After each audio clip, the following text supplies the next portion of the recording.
Será que a existência do Estado realmente evita distopias caóticas? Bom, se você ainda tem dúvidas, o anime Berserk tem algo a nos ensinar. Este é a Visão Libertária, sua fonte de informações descentralizadas e distribuídas. Este artigo foi sugerido e escrito por Enoque Ortiz, revisado e narrado por Rafael. O entretenimento é uma das formas mais legítimas de se passar uma mensagem. Uma história é um meio irreal pelo qual ações baseadas na realidade podem ser representadas. A princípio, Berserk aparenta ser apenas um anime sobre guerras e muita violência. A obra parece apenas contar a jornada de Guts, um homem desgostoso de sua vida que segue seu caminho buscando vingança e que está constantemente lutando contra espíritos e monstros. Durante uma boa parte da narrativa, o protagonista vai levando a vida sem nenhum propósito louvável, colocando sua vida em jogo em batalhas mortais sem se importar com seu corpo ou se ao menos conseguirá sobreviver. Seja pelas lutas frenéticas, seja pela violência gratuita e exagerada, alguma coisa na obra faz com que a gente continue até o final. Ficamos curiosos para saber como aquilo vai acabar. Com o desenrolar da série de eventos, a obra começa a adquirir consistência e uma trama densa. As batalhas medievais não são colocadas apenas como entretenimento. Temas maduros surgem na história, como a vontade e poder absoluto de um rei, a submissão dos soldados em lutar uma luta que não é deles, a segurança dos nobres da corte enquanto milhares de plebeus morrem na guerra, entre outras coisas. Essa realidade não é algo exclusivo da série. Isso já aconteceu e continua acontecendo atualmente, embora aconteçam em menores escalas. O motivo sempre é a existência de monopólios da força competindo entre si por poder. Pode-se dizer que enquanto existirem estados e conflitos de interesses políticos, guerras sempre irão ser travadas e governantes mandarão inocentes lutarem suas guerrinhas desnecessárias. Mas no meio de tanta tragédia, a construção do relacionamento de Guts com Casca é, sem dúvidas, uma das coisas mais naturais e relaxantes da obra. A trama consegue deixar bem explícito a determinação de Guts e o porquê dele se esforçar tanto. Por outro lado, o grande antagonista principal da série, Griffith, é uma das coisas mais incompreensíveis e ambíguas que o anime pode nos apresentar. A ambição de Griffith e sua personalidade recatada, culta e intelectualmente superior não despertam no público uma repulsa natural que sentimos por vilões. Muito pelo contrário, a aura angelical de Griffith transmite ao público uma sensação de empatia pelo personagem, mesmo que sua determinação claramente se mostra a disposição de abandonar seus companheiros, a invencível gangue do Falcão, que junto de Griffith uniram céus e terras para vencer suas batalhas e contribuir com a sua ascensão.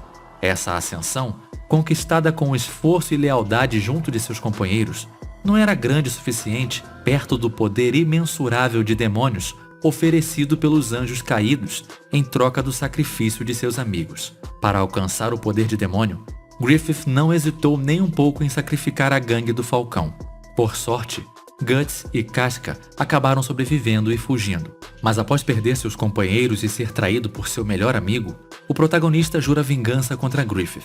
O sofrimento de Guts e sua transformação em um personagem isolado e rancoroso é até compreensível. Porém, sua negligência e falta de empatia para com inocentes não desperta nem um pouco o nosso carisma. Após sobreviver a cada arco com o único intuito de se vingar, as motivações de Guts começam a ser questionadas, e ele finalmente decide se esforçar por alguma coisa que realmente lhe traga felicidade.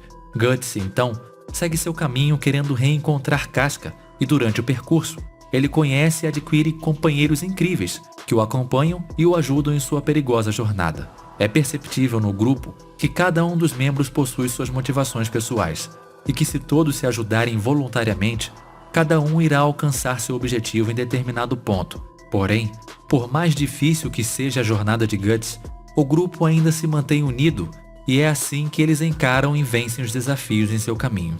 Então, o mundo se transforma em uma desordem total, em uma anarquia distópica generalizada. Monstros começam a surgir por todos os lados e humanos não têm mais forças para se proteger. Nações colidem, impérios colapsam.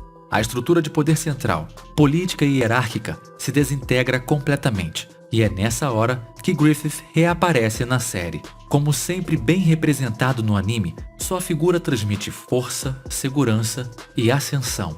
As peças que Griffith precisava para alcançar o objetivo de ter seu próprio reino se encontram todas disponíveis para ele resolver. Assim como figuras históricas como Hitler e Napoleão Bonaparte, a distopia degenerada e a desordem política são para todos um problema que só o magnífico Griffith é capaz de solucionar e estabelecer a paz.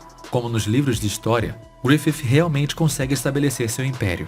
Através de muito sangue derramado, Griffith, o salvador do mundo, derrota os monstros, estabelece a paz e reina plenamente sobre Falcônia.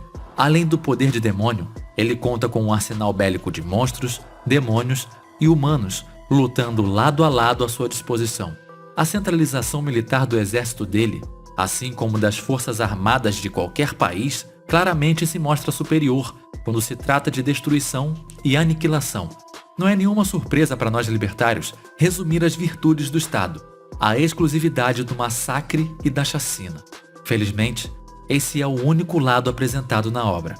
Até porque é impossível esquecer que por trás de toda essa máscara de soberania, a plenitude de Griffith tenha deixado de ser o vilão, e se a centralização do poder estatal possui supremacia na aniquilação em massa, a individualidade encontra seu brilho na autopreservação e constante competição.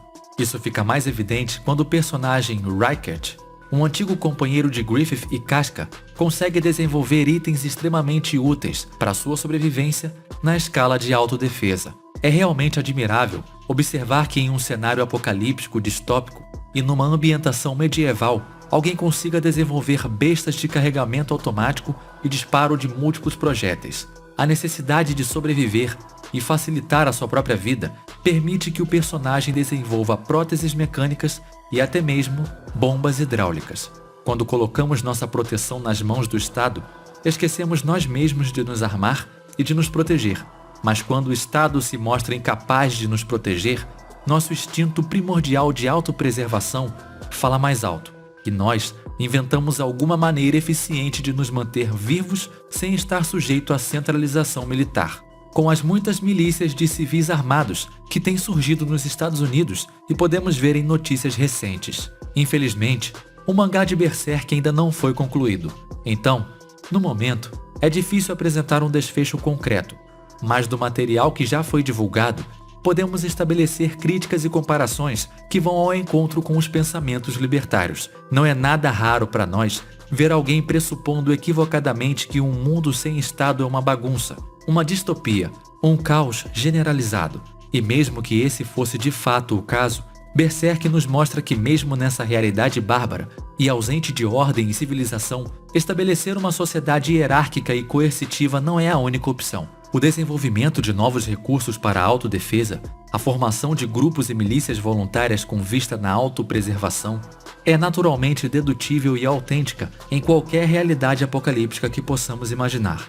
Claro que não dá para saber ao certo o que Griffith irá fazer nos próximos capítulos, mas recentemente, sua capacidade positivista de organizar um Estado institucional e se colocar como o salvador do mundo receberam bastante destaque como alguém que consegue sanar todos os problemas da sociedade. A obra realmente nos dá a impressão de que Griffith é capaz de fazer milagres, porém, todos sabemos que isso tudo tem um preço, e observando a história, todas essas medidas acabaram acumulando um saldo negativo. Observar no que esse governo irá se transformar, sem dúvida, nos deixa ansiosos para observar a conclusão final. E por mais que a obra passe uma insegurança quanto à ideia de liberdade geral, ela ainda consegue nos dar esperanças de lutar mesmo nos cenários mais aterrorizantes. Com governo ou sem governo, o universo de Berserk mostra como o mundo tende a ser, como governantes são indiferentes quanto à vida de seus cidadãos. Mesmo que Griffith seja um governante perfeito, ele ainda continua sendo o vilão. E isso é o suficiente para percebermos que mesmo o melhor dos governos é rodeado de sacrifícios e muito derramamento de sangue. Se a ausência de um governo é sinônimo de caos e distopia, Berserk nos alivia e mostra que mesmo nos piores cenários, isso ainda não é o fim. Pessoas podem sim viver em harmonia, se protegerem, lutar por um objetivo em comum. A pseudo-segurança que o Estado nos oferece não é nada mais que tirania e controle velado. Não importa quantas coisas boas ele faça, sua existência é indefensável e precisa ser desafiada até que, finalmente, a gente consiga chegar em uma sociedade que reconheça o valor das liberdades individuais e respeite as propriedades alheias. reconhecendo no livre mercado a forma mais eficiente para melhor realocação e distribuição de recursos. Obrigado por sua audiência. Se você gostou deste vídeo, clique no ícone de curtir abaixo e compartilhe o vídeo em sua rede social. Se você deseja ser notificado de outros vídeos, clique em se inscrever e depois no ícone de campainha. Um abraço e até a próxima.